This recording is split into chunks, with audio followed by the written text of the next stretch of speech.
as large as a Boeing 737-200, as fast as a fighter, with an operational ceiling of 65,000 feet, her Delta shape and ultra-secret anti-radar devices made her all but invisible to enemy forces.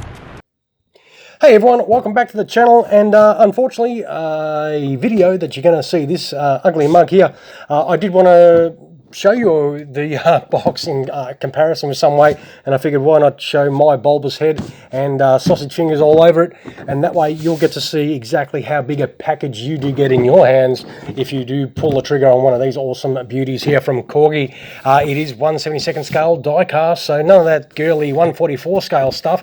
This is going to be a big bird. Now this is the Avro Vulcan, as you can see on the box art, the B.Mk from RAF 35 Squadron in 1980. Now this is a strategic bomber made in the United Kingdom that was operated by I think from 1956 until 1984 by the RAF, and 136 aircraft were made, including I think the prototype, and the RAF was the sole operator of these particular beautiful aircraft right here. And our one, as I said, is from 35 Squadron, which operated Vulcans between 1962 until the squadron's disbandment in 1982. Now primarily these were planned as a nuclear capable aircraft, but it could also carry conventional weaponry, conventional bombs, with up to 21 1,000-pound bombs that you can fit inside this old girl right here. And this does look pretty impressive. I've been hanging to open this for a while, and I've just been trying to figure out a way to present it, in a way that'll, do it justice, because this is really impressive. So, well, how about we get rid of this so you can see this? So we will open a box. What do you reckon? Let's get this beast open and get it in our grubby little hands. Alright, hopefully you've all recovered from seeing my face. We'll go back to the normal viewing and see if we can actually get this huge box open. Let us try it. There we go. Oh, check out that. Now, this does look absolutely insane. Wow. Alright, so that is the collector card that you do get with these. There are a limited run of 1,000. So if you want to get one of these big birds, there's only 1,000 of these made, of course. And where do we start? Jeez. Let us, we'll do this. We'll get the plastic part all the way out of this box. Get that squeakiness. Now we do need to get this open, so be prepared for a little bit more noise and squeaky. All right. This looks insane. Alrighty, let's check what we have first in regards to accessories. So we have a little baggie here that has, well, that's most likely Bombay doors, I'm assuming, to maybe have in the open position. Now we have, over here, we have a landing gear module, of course. And over here, we have another one of those most likely rear landing gear modules that we'll be putting in. And over here, we will have another... Oh, there's a little ladder in there from the looks of that as well. That's pretty cool. But there is also this massive stand. So I'm assuming it just clicks into together like that. There is an arrow that points, I suppose, there, that points to the front. I suppose that's where, so the aircraft you'll have pointing that way.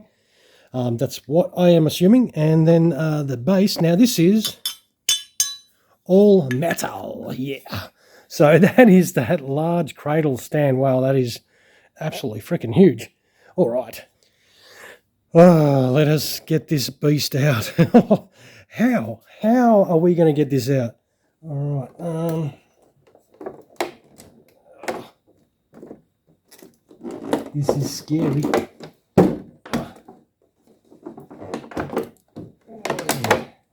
Oh. Wow, this is massive. All right, we'll move this out of the way. There is, what is that? That looks like something that's important. Let us move this out of the way and discover what has maybe broken. Okay, well, I can see it straight away. this part has come off. So I'm assuming like so. Now,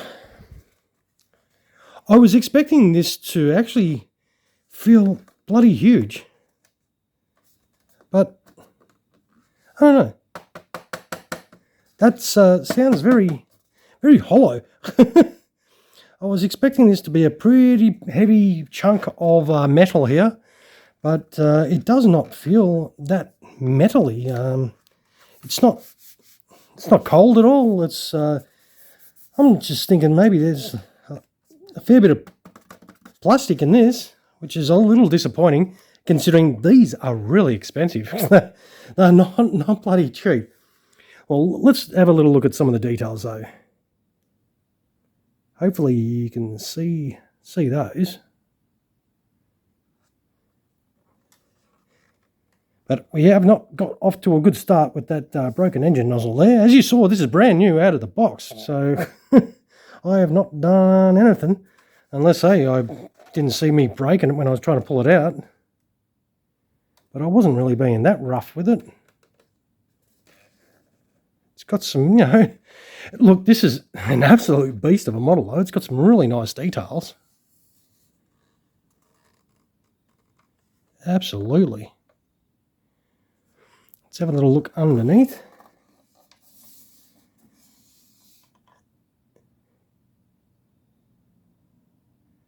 So obviously we probably can get that open to have a little look in there. But as you can hear, it's not really a metal sound when you're sort of holding it. This section here is probably metal, but I think maybe here as well, that's cold. But here, that's all plastic. That's all plastic.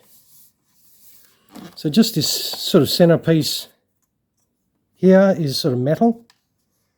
I was expecting the whole wing to be metal. Going by, because these are like in Australia, these are $450. So that's a lot of bloody money. Well, for me it is. But look, it's fantastic. Like, it looks absolutely impressive. This thing is huge. But I did sort of expect a little bit more metal in my model. But yeah, all right, what we'll do though is I'll stop sooking about it. I will kit this out and we will come back and have a little look at this. Actually, well, no, I won't. Since it's already in gear up, let's see if we can actually put this on the stand. So I'm assuming that's how it's going to sit on the stand. And that is your Vulcan, not Star Trek Vulcan, but your RAF Vulcan set up on the stand in flight for you in flight guys. Once again, you always get the easy way out in regards to Corgi models. They are pretty much come, you know, straight out of the box in flight. So all you got to do is whack them on the stand, and this is your pretty impressive in size Vulcan. Just hasn't really impressed me personally with weight feel and metal content. I do like a lot of metal. But what I will do though is I will whack some landing gear in this so we can see this gear down and have a little bit more of a closer look at it and see if we can open that bomb bay and see if that has anything to reveal for us. All right, we'll be back in a moment. Alrighty, we are back with gear down, of course. Very straightforward. You can see the nice details underneath here, but there is some quite large joins which don't quite marry up 100%. That's obviously where the plastic, more plastic, meets up with the metal. So that is one little thing that does kind of detract from a lot of people liking this, I think. There is quite an extensive sort of gap here and there between the two mediums. For me, I think they used a little bit too much plastic in this. They could have done the whole wing metal, everything. It's quite easy to do. Like, it's not a difficult shape to do everything in large pieces, but I guess, you know, it's cheaper doing it in plastic, isn't it? But look, yeah, that is one thing that's sort of annoyed me, the amount of plastic that's in this model. I should not be able to hold it in one hand. This should be a two-hand job, but it's easily held in one hand. Now, the landing gear modules, they drop straight in. The wheels roll, so hey, if you do like to roll it around, because it will be easy to roll because it's not heavy, you can put the open bomb bay doors on, so that does reveal the conventional bombs in there that it does carry. That does look pretty impressive. I do like the details in there. It does have some nice stenciling and everything, which is pretty cool.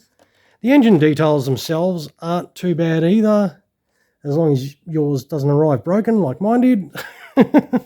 We'll move this around. As you can see, it's pretty easy to move around. Yeah, I'm going to keep waffling on about the annoyance of this light Vulcan. Now, the nose wheel here, it's just a gear bay door and a gear bay door, and then you drop that nose wheel in, and that rolls as well if you like to roll your aircraft, as I said.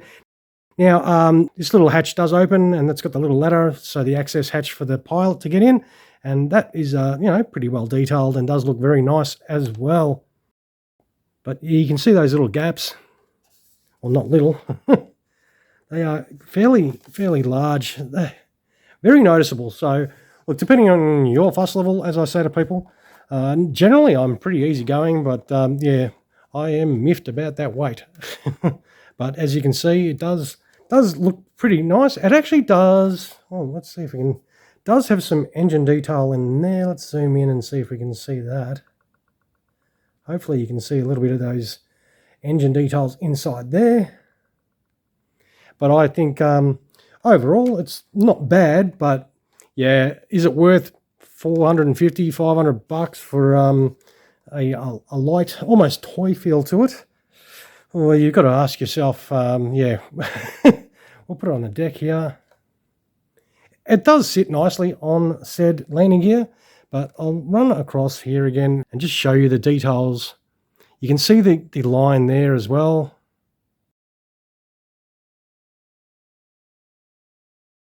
Yeah, so it's going to come down to your fuss level if you're annoyed with the gap lines at all. But the camouflage scheme itself is pretty cool. It's got some nice tail markings, if I can stop hitting the camera. Look, it presents well. If you just chuck it on your shelf and never plan on touching it again, and hopefully you got it at a bit of a cheaper price, you'll be pretty happy. But if you're paying, say, you know, $400, $500 for this, and then you might, you know, be a little bit disappointed. As I said, it's going to come down to your own preference, really. But for me, I have felt a lot heavier models that didn't cost me anywhere near as much as this. But look, that's just one of those things, I suppose. But look, this is my first Vulcan. It's probably going to be my only Vulcan, unless I can score another one at a really discounted price. But I just wanted to get one just to see what they were like, and, well, obviously show you guys as well. But I reckon it's not too bad, but yeah, it's going to come down to how much you're paying for it is to how much you're going to like it. But I'll wrap up the video. I will apologise once again for showing you my face and putting you through that traumatic experience, of course.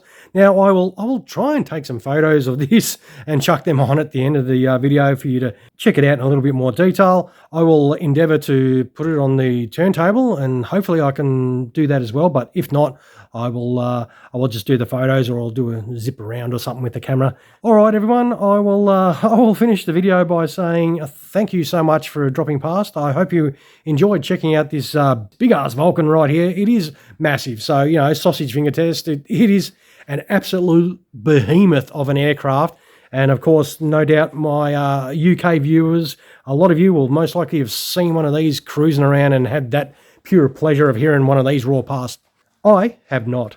All right, everyone. Once again, thank you so much for spending your valuable time in watching. You all have an awesome rest of your day. Cheers, everyone.